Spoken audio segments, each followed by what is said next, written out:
chers étudiants de la D3, chers résidents.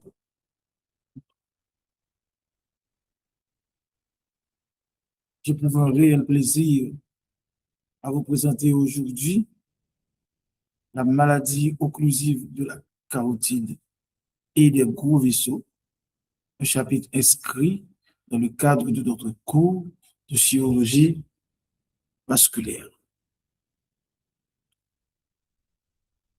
De nos jours, il existe une nouvelle approche qui consiste à intégrer la prise en charge médicale et les thérapies ouvertes et endovasculaires pour la maladie cérébrovasculaire.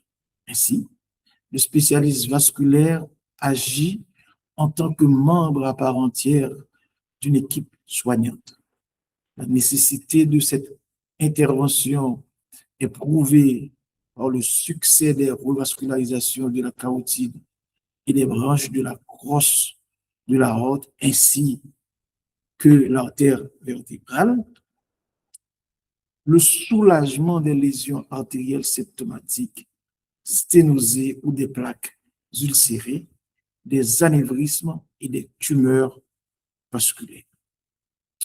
Les spécialistes vasculaires et endovasculaires fournissent une évaluation des risques, déterminent la pertinence de l'intervention, évaluent la réduction du risque d'accident vasculaire cérébral, analysent la sélection et performance, d'une part, de l'angioplastie et de la pose d'endoprothèse carotidienne par rapport à l'endartérectomie carotidienne et la prise en charge médicale d'autre part. Alors, cette posture continue de modifier le paysage dans lequel la maladie cérébrovasculaire extracrânienne est traitée. Nos objectifs consistent à déterminer les étiologies des pathologies de la carotide et des autres vaisseaux, faire en sorte que vous puissiez comprendre la physiopathologie de ces entités, explorer avec vous les possibilités de prise en charge chirurgicale, au regard évidemment des complications et de leur gestion. Quid des scénarios cliniques courants de la maladie carotidienne? Alors, il convient de catégoriser la maladie carotidienne en maladie carotidienne symptomatique et maladie carotidienne asymptomatique. La maladie occlusive carotidienne symptomatique comprend les accidents ischémiques transitoires, l'accident vasculaire cérébral. Du point de vue épidémiologique, se précise maintenant la clarté de l'importance socio-économique, administrative et individuelle des soins de santé de l'accident vasculaire cérébral.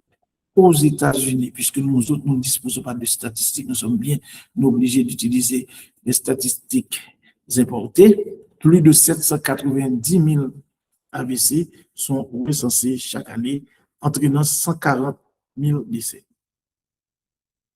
7 millions de survivants d'un AVC aux États-Unis présentent divers degrés de handicap. Alors, il s'agit de fardeaux économiques annuels très lourds, d'environ 45 millions de dollars sur les épaules des décideurs sanitaires. À l'échelle mondiale, l'accident vasculaire cérébral est la deuxième cause de décès, estimée à plus de 17 millions de personnes par an, entraînant la mort de plus de 6 millions. Environ 80% des AVC sont dus à un accident ischémique cérébral ou à des événements thromboemboliques. Alors, l'artérosclérose extracrânienne constitue un facteur majeur. La plupart des AVC, soit 75%, surviennent chez des personnes n'ayant présenté aucun symptôme neurologique antérieur. du point de vue anatomopathologique, nous devons considérer la répartition par localisation de la maladie chez les personnes atteintes. Alors, la bifurcation carotidienne remporte la palme avec 38%. La localisation intracrânienne représente 33%. Localisation au niveau des bras de la crosse de la honte, 9%. Et l'artère vertébrale proximale, 20%. Ici, un schéma vous montrant le cercle de Willis, le polygone de Willis, les branches de la carotide, pour que vous puissiez avoir une idée exacte de ce que nous entendons par localisation.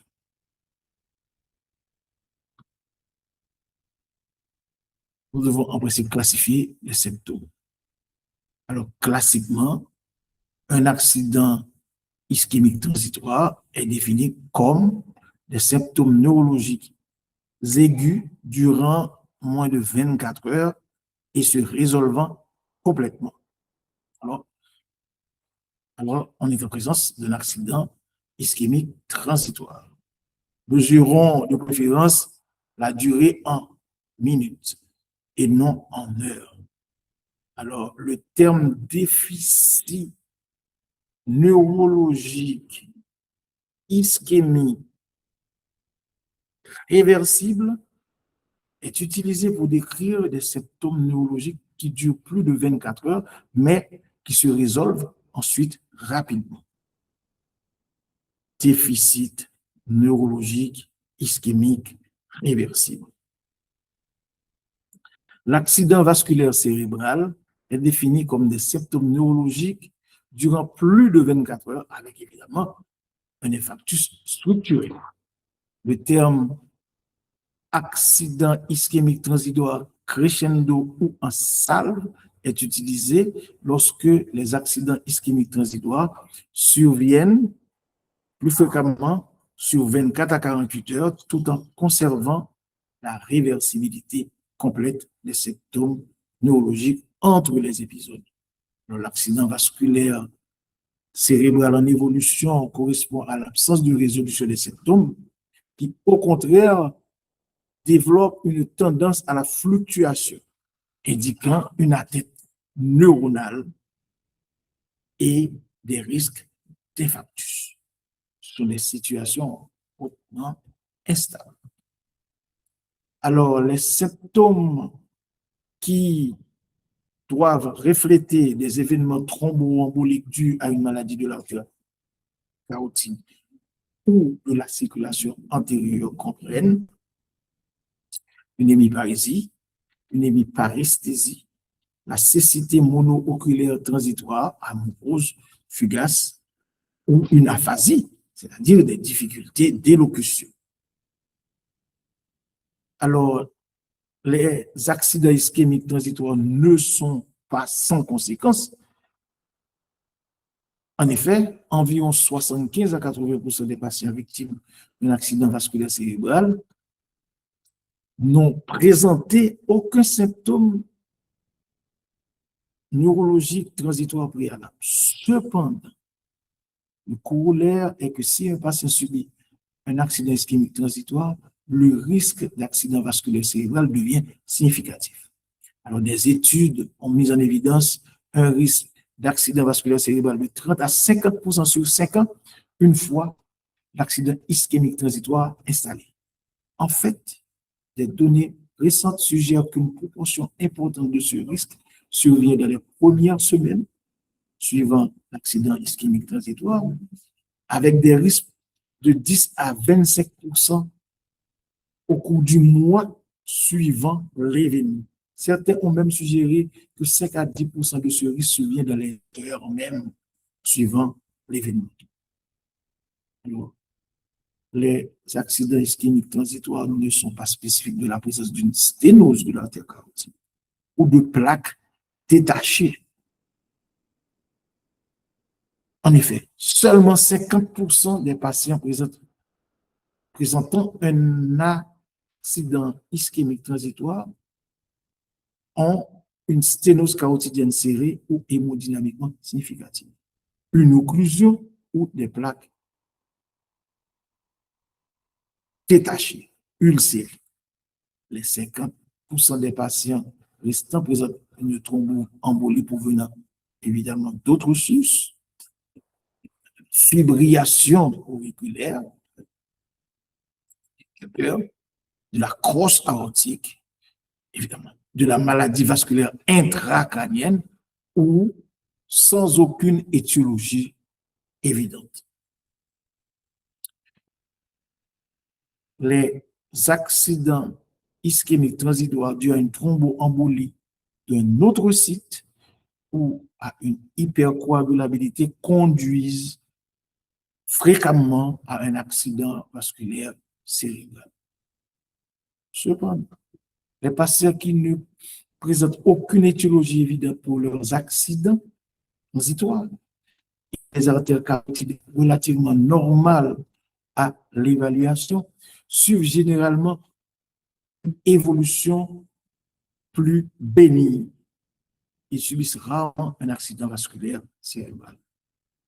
Les accidents ischémiques transitoires peuvent être de nature hémisphérique, peuvent être de nature rétinienne.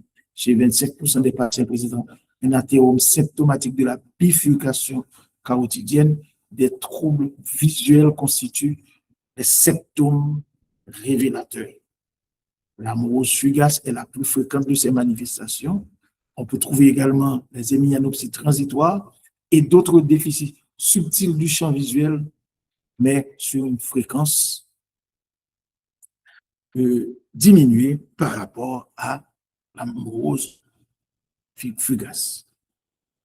Alors, l'amorose classique est définie comme un rideau qui descend devant l'œil pendant quelques secondes à quelques minutes et est dû à une embolie de l'artère ophtalmique.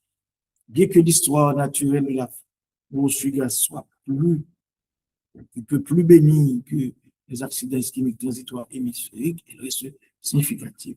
Le risque d'accident vasculaire cérébral, une fois que l'amorose fugace survient, est d'environ 6 à 8% par an, soit la moitié de celui des personnes présentant un accident ischémique transitoire cérébral.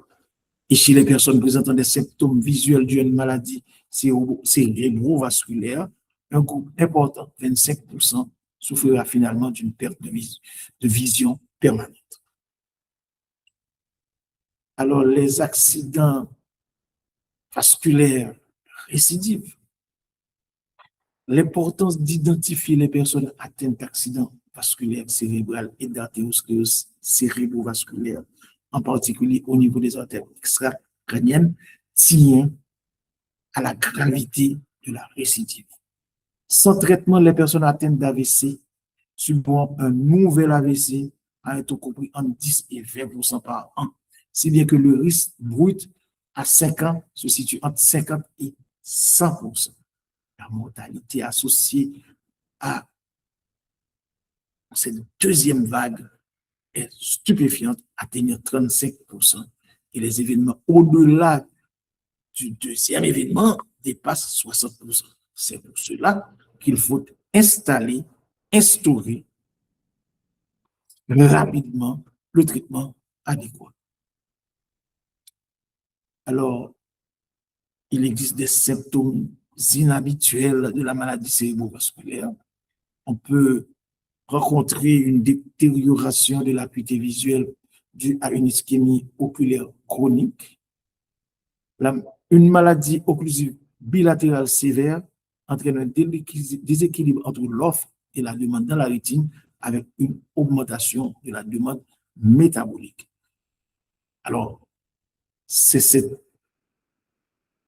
situation de déséquilibre qui crée l'ischémie oculaire chronique.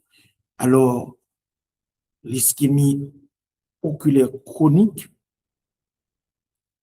constitue l'appellation donnée à un ensemble de signes et symptômes, à savoir les douleurs oculaires, une rétinopathie de stase veineuse, des occlusions de l'artère centrale ou de la branche de la rétine, dû à un flux stagnant, neuropathique optique ischémique, un rétrécissement des artères rétiniennes, le microanévrisme rétinien, des hémorragies rétiniennes, la rubéose irienne avec glaucome néovasculaire aigu, atrophie de l'iris, œdème de la cornée et les cataractes. C'est le syndrome qui survient chez 3 à 4% des personnes atteintes de maladies cérébrovasculaires. Sans traitement, une cécité permanente va s'installer. Alors, un autre symptôme beaucoup plus rare est la morsure gaz à la lumière vive qui se produit en raison du flux faible sanguin rétinien. Fréquemment, nous autres, nous demandons aux ophtalmologues lors de l'examen de fond d'œil de regarder la présence de plaques de Ohlen-Knox que certainement nous autres, nous allons, leur présence devrait en principe attirer nos commentaires. Moins de 10% de ces patients présentent une sténose carotidienne significative au moulatif. Alors, ces observations. Il existe des symptômes encore moins courants. Claudication de la mâchoire, une activité épileptique focale, une syncope, une pré-syncope, des troubles cognitifs. Ces troubles peuvent s'installer et peuvent être secondaires à une mauvaise perfusion due à une maladie cérébrovasculaire bilatérale significative. Alors, la maladie carotidienne peut être symptomatique, peut être aussi asymptomatique. Alors, asymptomatique, aucun symptôme directement attribuable à la sténose artérielle est retrouvé. Normalement, globalement, seulement 1% de la population de plus de 65 ans est atteinte d'une maladie occlusive carotidienne. En se concentrant sur les personnes présentant des facteurs de risque, tels que l'hypertension, l'hyperlipidémie, les maladies cardiaques, on peut augmenter ce chiffre de manière considérable pour atteindre 20%. Alors, ce raisonnement implique un dépistage cérébrovasculaire, un suivi de l'instauration d'un traitement pour réduire le risque d'accident vasculaire cérébral. Alors, l'événement déclencheur le plus courant chez les personnes évaluées pour une sténose carotidienne asymptomatique est un souffle détecté à l'examen physique. Les souffles carotidiens sont présents chez environ 5% de la population générale âgée de plus de 50 ans. 23% seulement des souffles s'avèrent associés à une sténose hémodynamiquement significative.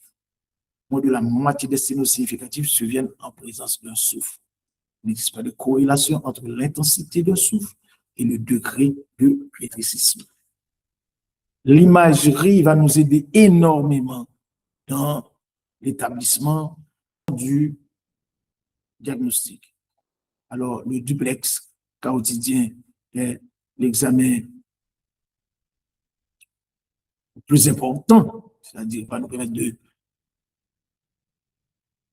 d'objectiver les anomalies de flux, les anomalies de la paroi vasculaire, les anomalies au niveau spectral, pouvant nous permettre de poser le diagnostic de maladie cérébrovasculaire, maladie artérielle, maladie de la carotide. Alors, il existe des critères duplex de Washington modifiés, utilisant comme paramètre le pic systolic velocity, le end diastolic velocity, le spectre. Alors, en analysant ces paramètres, nous pouvons déterminer quand est-ce qu'un vaisseau carotidien est normal, quand est-ce qu'il existe une obstruction de sténose entre 1 et 15%, 50%, 80%, une occlusion complète. À partir du PSV et de sa mesure, quand c'est inférieur évidemment à 125 cm par seconde, la sténose est entre 1 et 15%. Quand c'est supérieur à 125 cm par, c'est de 50%. Alors, sont associés les autres paramètres, par exemple un spectre normal sans plaque peut être objectivé, on peut avoir un élargissement du spectre dans les cas de début de sténose et aucun flux quand il y a occlusion du vaisseau. Il existe des critères de consensus de la Société des échographistes utilisant les paramètres submentionnés, pas vrai, mais en ajoutant d'autres. Pas vrai, des paramètres primaires et des paramètres additionnels, pas vrai, qui vont leur permettre d'évaluer évidemment les lésions, pas vrai, et de pouvoir déterminer leur gravité. Il existe aussi des protocoles de surveillance de la maladie carotidienne. Alors, ce protocole de surveillance inclut le groupe clinique, le type de lésion, avant une endartérectomie, après une pose de stent et angioplastie, quand il existe une occlusion carotidienne contralatérale. Et la fréquence du duplex de surveillance est déterminée après, sur ce tableau pour des lésions B et C tous les nez. Ouais. Pour les lésions type D100, endartérectomie tous les 6 mois. Après, endartérectomie tous les 6 mois pendant 2 ans, et ainsi de suite. Alors, la tomodensitométrie et l'artériographie peut nous aider, ainsi que l'imagerie par résonance magnétique, à bien visualiser les vaisseaux, à bien visualiser les niveaux d'obstruction afin de pouvoir réaliser le traitement, la prise en charge chirurgicale adéquate. Je n'ose pas parler de traitement médical, sachant pertinemment que ce traitement médical vous est présenté dans votre cours de médecine. Cependant, je vais mettre l'emphase sur le traitement chirurgical. Alors, la première approche que nous allons considérer, c'est l'endartérectomie de l'artère carotide, l'artère est clampée et la plaque est retirée. Il existe des essais prospectifs, randomisés, multicentriques, qui ont comparé les interventions avec un traitement antiplaquettaire ou un traitement antiplaquettaire seul. On fournit de nombreuses données sur l'option chirurgicale, c'est-à-dire que les bénéfices de l'option chirurgicale. Il existe d'autres études qui ont démontré la supériorité du traitement chirurgical. Alors, il existe des aspects techniques des interventions carotidiennes. Alors, l'artériectomie est l'opération ouverte la plus courante pour les maladies cérébrovasculaires extracrâniennes. Ces mêmes principes s'appliquent à d'autres types de vascularisation vertébrale et sous-clavière. Alors, ce sont des interventions qui sont réalisées sous anesthésie générale. Ici, je vous refais un schéma de l'anatomie des vaisseaux carotidiens et des rapports avec les ganglions des nerfs, permettant de comprendre la complexité de l'intervention. Alors, cette intervention réalisée par cervicotomie permet d'individualiser les vaisseaux carotidiens, de trouver la plaque d'athérome ou ouverture du vaisseau et de procéder à son extraction. Évidemment, je ne vais pas rentrer dans les détails trop technique, et je pense qu'à votre niveau, c'est suffisant pour que vous puissiez avancer. Par contre, pour les résidents doivent pénétrer beaucoup plus profondément les détails de, de l'intervention, évidemment, les différents niveaux de clampage, le niveau où se réalise l'incision, après, et les variantes et, doivent être aussi maîtrisées par les résidents. Alors, ici, de manière schématique pour mes étudiants, une endartérectomie, on a enlevé la plaque. Alors, cette intervention comporte des complications qui sont habituellement apparentes dès le premier jour, qui nécessitent une reconnaissance et un traitement sur les déficits neurologiques, l'hypertension, les hématomes. Par conséquent, tous les patients qui subissent une endartérectomie bilatérale échelonnée doivent être examinés par la laryngoscopie directe avant la seconde intervention. Alors, vous pouvez vous imaginer le rationalité de cette précision. Alors, le syndrome d'hyperperfusion est un événement rare, mais qui survient dans 1 à 2% et est habituellement observé 3 à 7 jours après l'endartérectomie.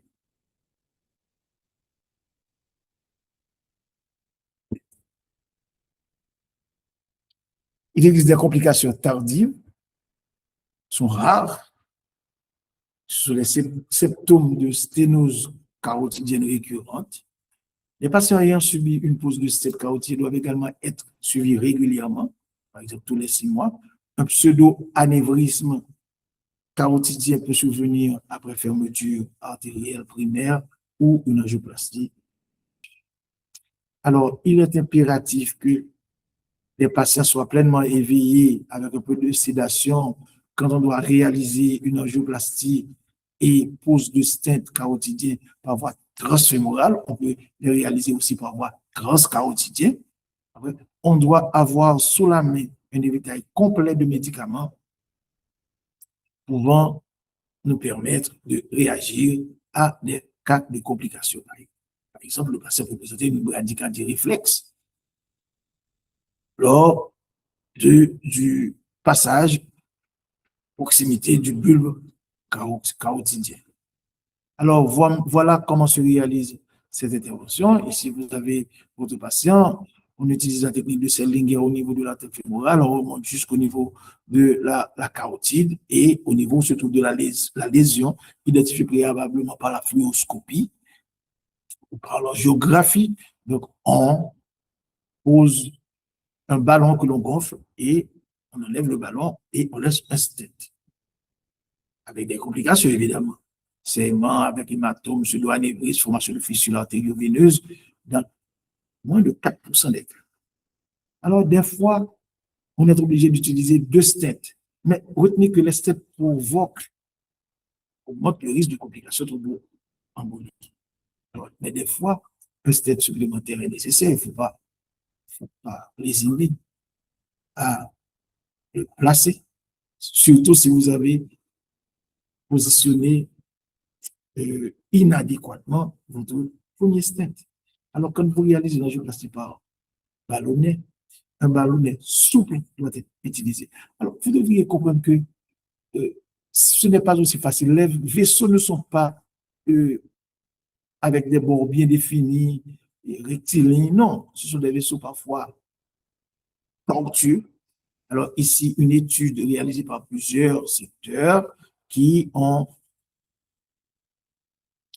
établi les complications et la mort, l'infarctus du myocarde, de stroke et la mort dans le cadre de l'endartérectomie et dans le cadre de l'angioplastie réalisée par voie transfémorale et ou par voie transcarotidienne.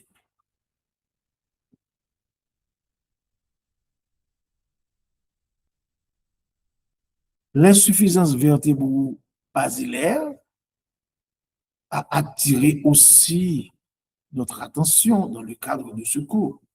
Alors, les symptômes de l'insuffisance vertébro-basilaire se caractérisent par des événements ischémiques dans le mésencéphale et le cervelet. Vous comprenez l'ataxie, tisatrie, la diplopie, la dysphagie, le vertige, les étourdissements, les chutes soudaines, évanouissement avec rotation de la tête, instabilité du patient en position debout, des troubles visuels, des paresthésies bilatérales, des parésies occasionnelles. Alors, ceux-ci peuvent résulter d'un bol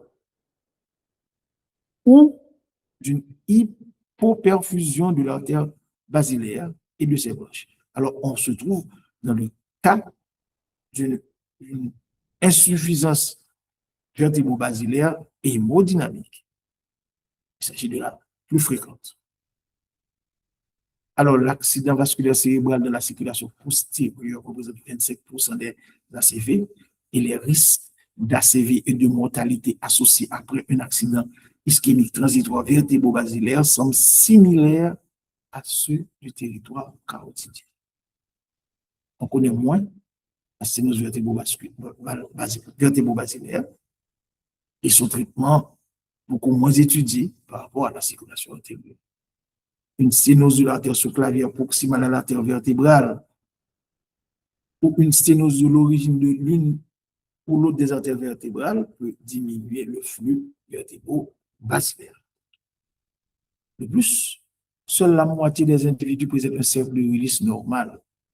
La circulation intracrânienne collatérale entre les apports antérieurs et postérieurs peut être compromise. Ainsi, l'insuffisance vertébro-basilaire hémodynamique est particulièrement susceptible de survenir lorsqu'une maladie occlusive carotidienne est associée à une sténose vertébro-basilaire ou sous-clavière et que le flux collatéral via le cercle de Willis est insuffisant.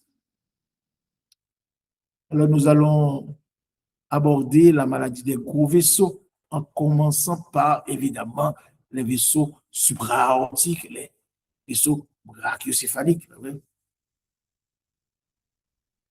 Alors, un accident vasculaire cérébral peut survenir, un accident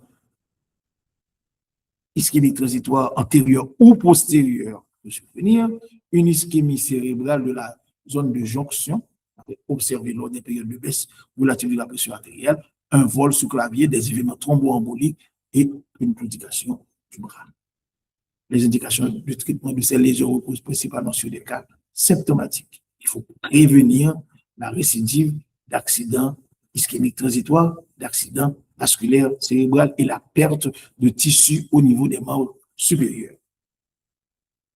Alors, de façon similaire au traitement de la claudication des membres inférieurs, la thérapie des maladies issues de la crosse peut améliorer la qualité de vie. Alors, ce que je vous demande de comprendre, c'est la comparaison entre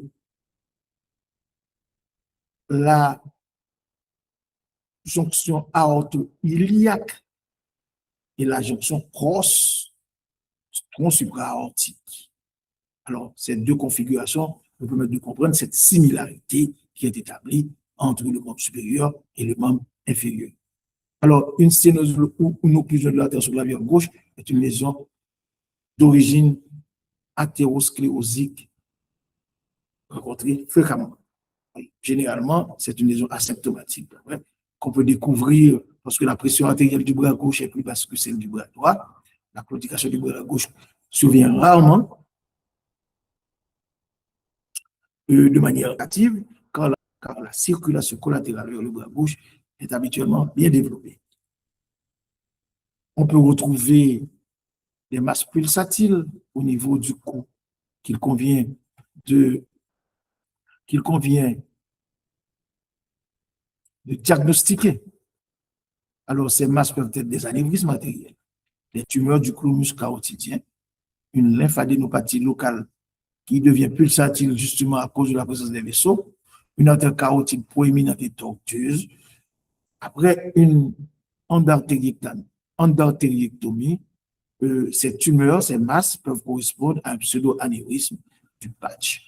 L'échographie, la tomodensitométrie, l'imagerie par résonance magnétique vont nous permettre de poser les différentes étiologies. Les anévrismes carotidiens sont rares mais dangereux, comme tout anévrisme. Leur rupture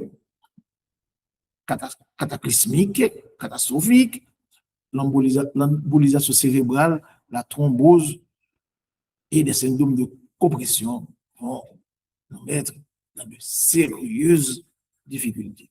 La meilleure approche sera la résection et la restauration artérielle par anastomose terminoterminale ou par l'interposition de griffons, une veine, tout l'ordre, soit avec du PTFE. Les tumeurs peuvent être celles du corps carotidien, ce sont des néoplasies fréquentes de cellules paraganglionnaires du neuroectoderme qui composent le corps carotidien et sont également appelés paragangliome. Ces tumeurs proviennent du ganglion afférent du nerf glossopharyngien et progressent lentement. Ils sont rarement malins. Cela se produit dans environ 5 à 10% des cas. Dans 8% des cas, elles sont bilatérales. On est là? Elles peuvent être associées au syndrome de néoplasie endocrinienne multiple 1 et 2 et ainsi à des tumeurs familiales. Les tumeurs familiales ont une incidence plus élevée d'être bilatérales. La résection péri-adventicielle nécessite parfois un remplacement de l'antenne carotide recommandé pour le traitement, comme traitement pour ces tumeurs. Évidemment, l'apport sanguin de ces tumeurs provient de l'antenne carotide externe. Alors, il vaudrait mieux emboliser en préopératoire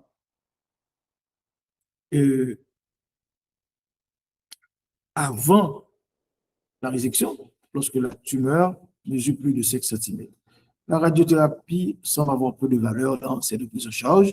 Le risque d'accident vasculaire cérébral d'une chirurgie est de 5%. On risque évidemment de léser les nerfs crâniens, même jusqu'à 40%. Les patients peuvent présenter aussi une dysplasie fibromusculaire carotidienne. Une découverte relativement bénigne, fortuite.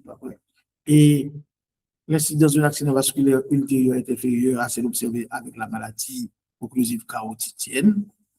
Ouais. La dysplasie fibromusculaire peut être associée à un accident ischémique transitoire. Les sujets, les patients atteints sont plus susceptibles de développer une dissection de l'artère carotide interne.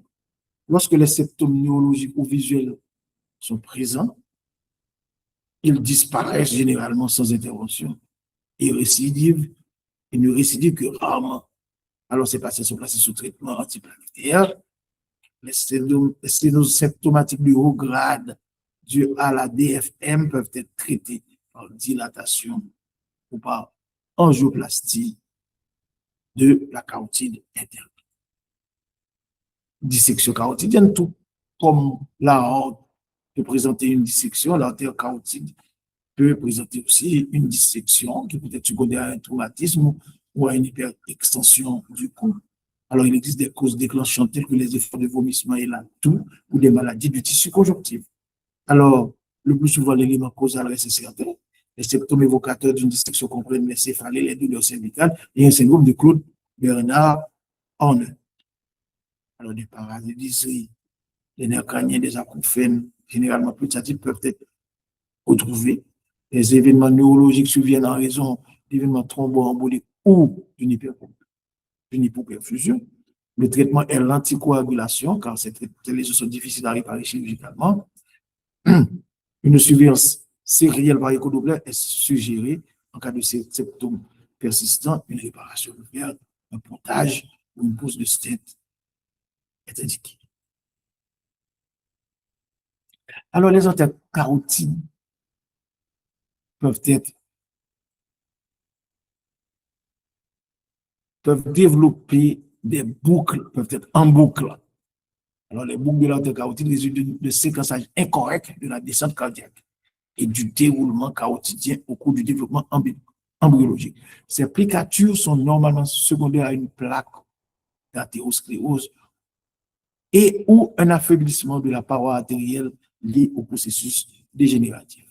Il existe des indications de correction, l'apparition des symptômes, une séance significative relevant des indications de l'endartérectomie ou la formation d'un thrombus. Plusieurs techniques ont été décrites, mais toutes comprennent la composante de résection et de reconstruction. Alors, des fois, si on est obligé de faire une endartérectomie, on fait une endartérectomie par éversion, que nous aurons, j'aurai peut-être la chance de discuter beaucoup plus en profondeur avec mes résidents, avec résection et redressement de l'artère carotide interne. Cette approche constitue une excellente option.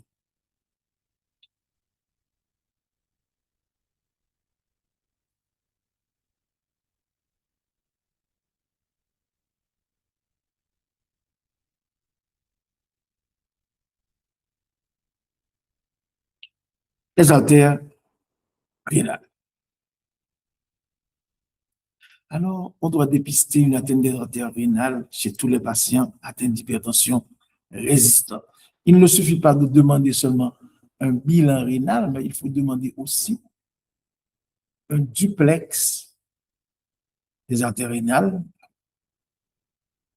et l'évaluation va nous permettre de déterminer si le patient présente ou non une maladie occlusive de l'artère des vaisseaux rénaux. Alors, les obèses et la présence de gaz, après,